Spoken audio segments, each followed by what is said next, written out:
that we think would be a huge help toward more job creation and getting some wages up and those kinds of ideas. Then I want to open it up, talk about whatever you want to talk about. I have one request, one ground rule. Let's stick with federal issues. Since I'm your federal representative, I have nothing to do with trash collection. I have nothing to do with property taxes, nothing to do with state government.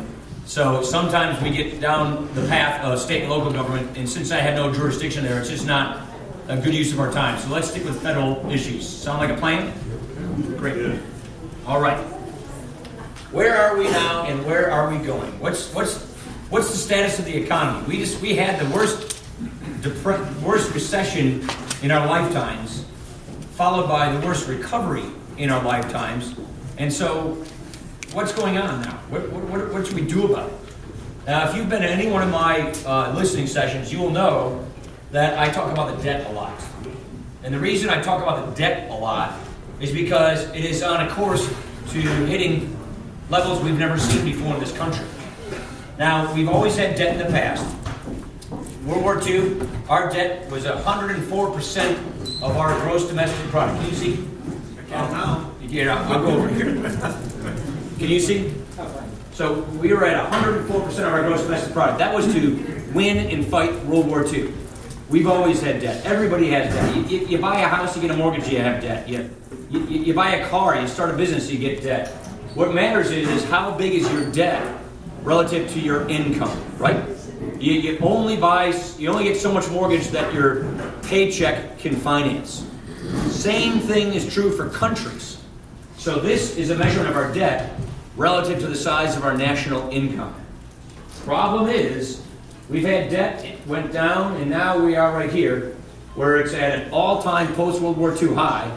But the problem is, starting in a few years, according to the government, our debt just starts taking off on a tear to levels that we've never seen before, and to levels that we cannot sustain.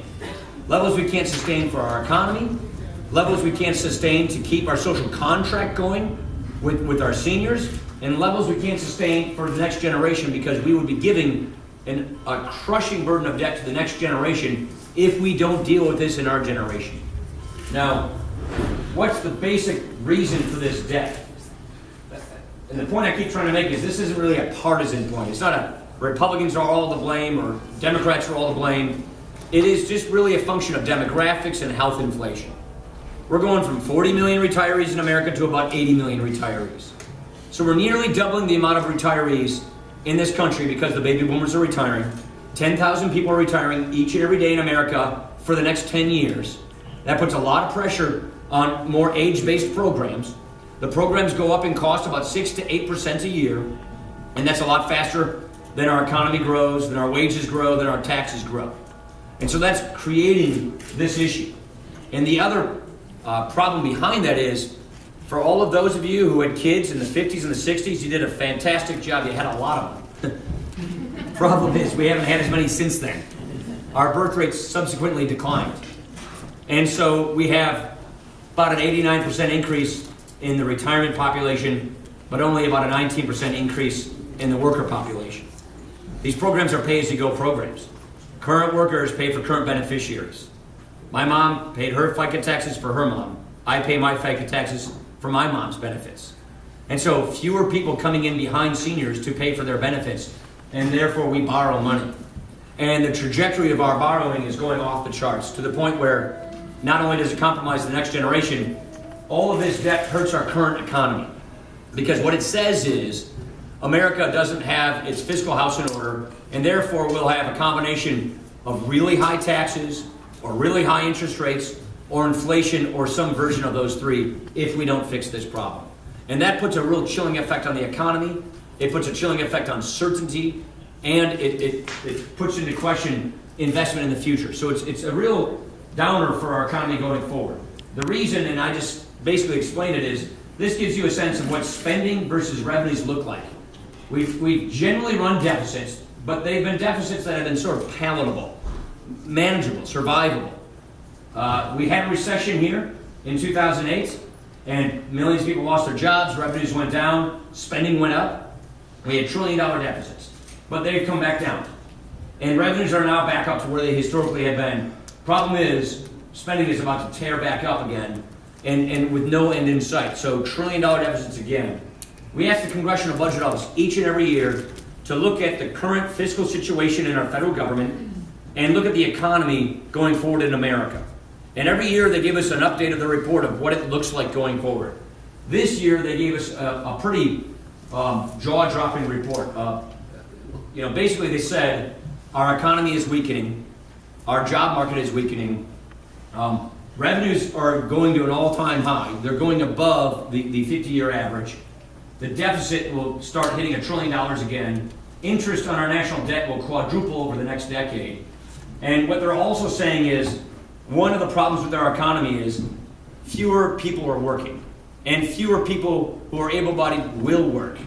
And they argue that there are government programs that have been put in place that have made it harder for people to transition into work.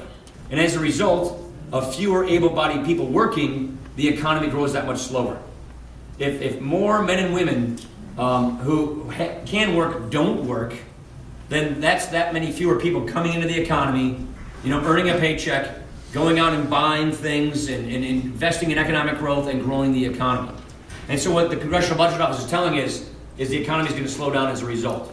That means less revenue to the government, higher deficits. About $1.2 trillion in higher deficits, meaning this debt problem is going to get worse, not better, so we're heading in the wrong direction. Now the question is, what can we do about it? As you know, I'm the budget guy. That's my job in the House. I've, in the last 3 years, passed 3 budgets that say, here's how you balance the budget and pay off the debt to get ahead of this problem. Lately, we've had some skirmishes on the budget.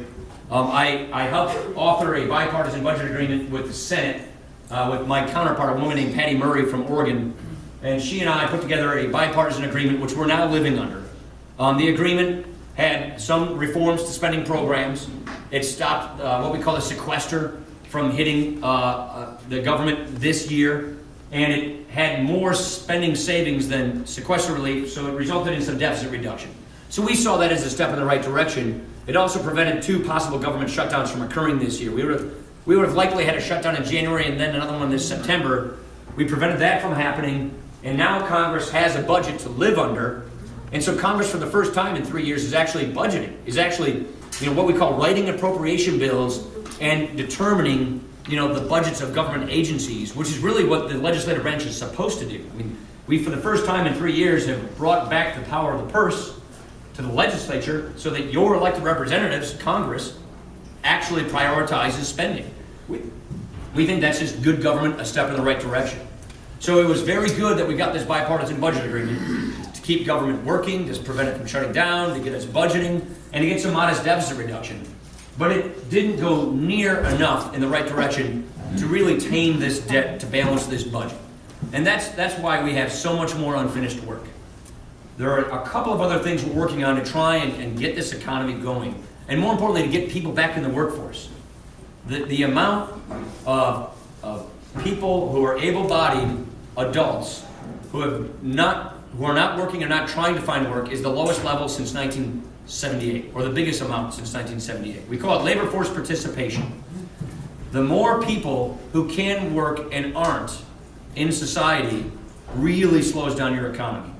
So we've got to come up with ideas that get the economy growing, that get jobs created, and that bring people back into the workforce. The best bridge out of poverty, the best bridge to a better life, is a good job.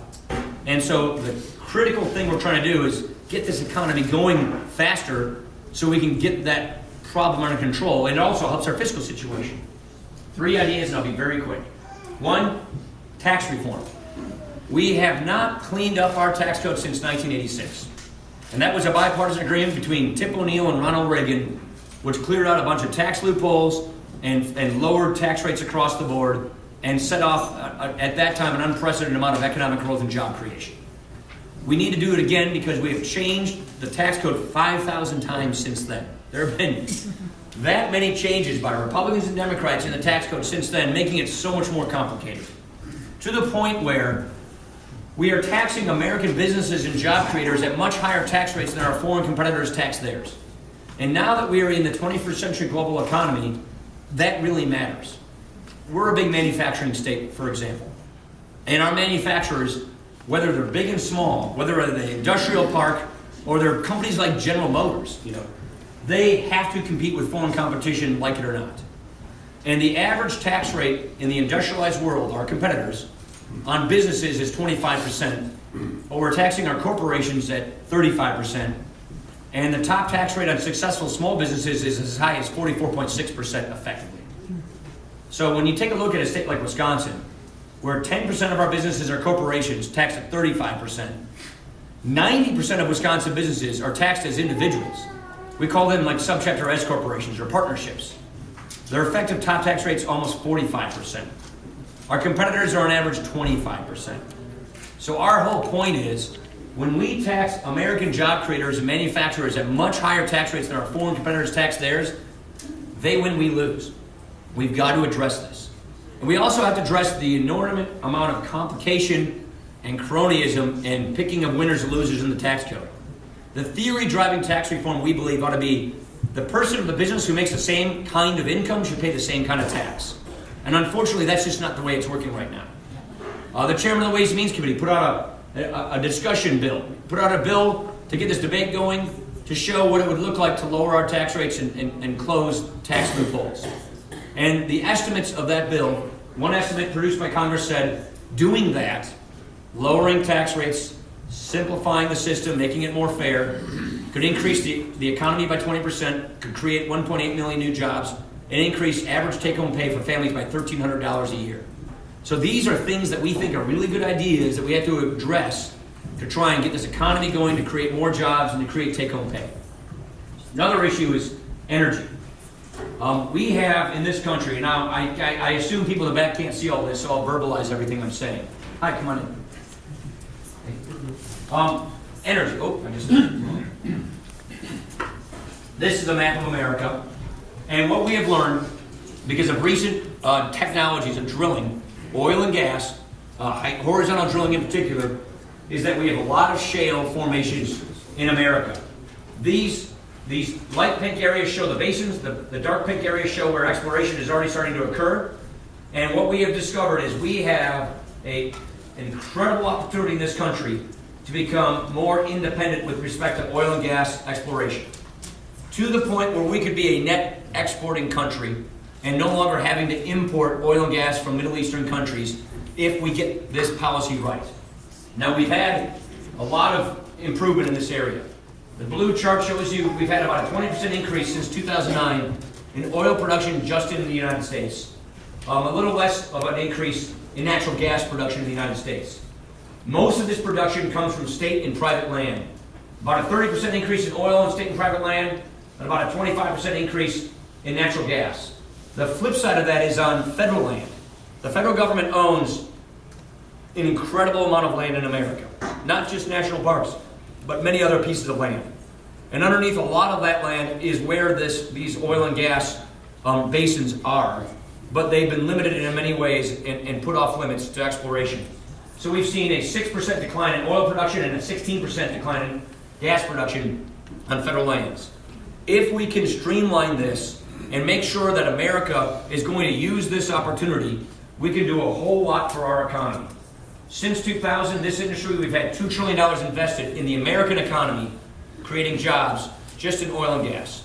We could get another $5 trillion invested in our economy by the early 2030s, we believe, if we have a good, coherent energy policy, which can create millions of new jobs, and it does a few other things. By having more supply of oil and gas, we are lowering our prices of these things. That means lower gas prices, lower home heating prices, lower electricity prices. It also means we have a huge boon in manufacturing. I did a hearing a couple months ago about this, where they said there's really no oil and gas in Wisconsin that we know of, but Wisconsin has nearly 30,000 jobs that are applied to this industry. Manufacturing jobs, pipeline jobs, engine jobs, sand mining jobs. So every state actually benefits from this because of the manufacturing renaissance that's triggered here. Another thing it does is it helps us with our foreign policy. So we don't have to be so reliant on Middle Eastern oil.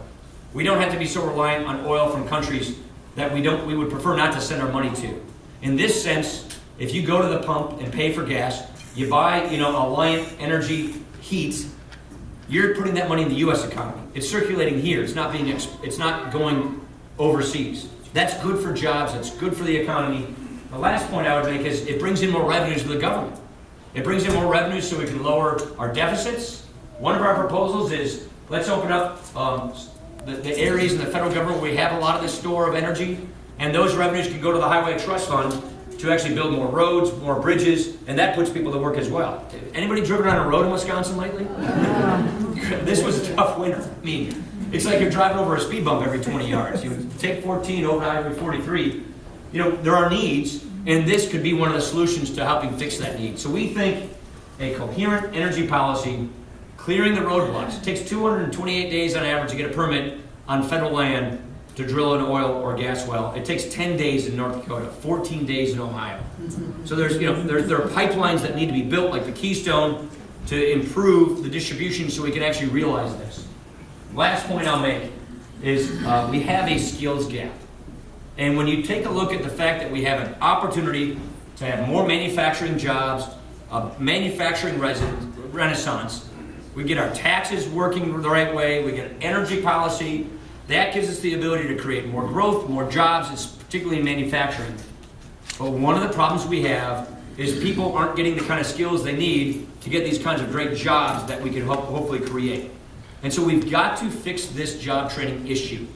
We have a 20th century job training policy where we've got about 49 different programs spread across 9 different government agencies, none of which make much sense with each other, where we don't measure the progress, we don't measure the success in a 21st century where people change jobs. Just take a look at our community. We lost our GM plant in 2009. A lot of people could not find a job that matched that kind of an income, and therefore are seeing a huge downgrade in their standard of living. Now, the obvious solution to this, and I see a lot of my friends from high school are going through this moment, is give them the ability to go back to school, go to Black Hawk Tech, go to Whitewater, wherever they want to get a new skill, to get a better career so they can get back on their path again, so they can get the kind of career they want, to get the kind of living standard they need so they can reach their potential. So what we're saying is consolidate these jobs programs, send them back to our states so that people can go and get vouchers.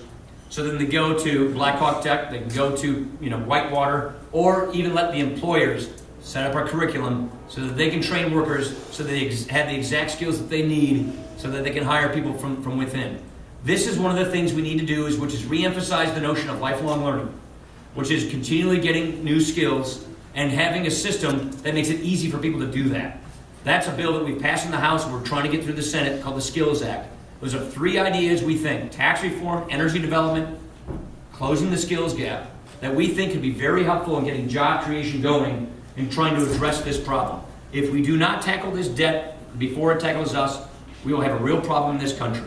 And one of the best things we can do to help tackle this debt, in addition to getting a budget agreement that will do that, is get people back to work, get this economy growing, and rebuild those bridges to opportunity, which is a good job. So that's my piece. I want to just open it up to whatever you want to talk about. Is this a mic for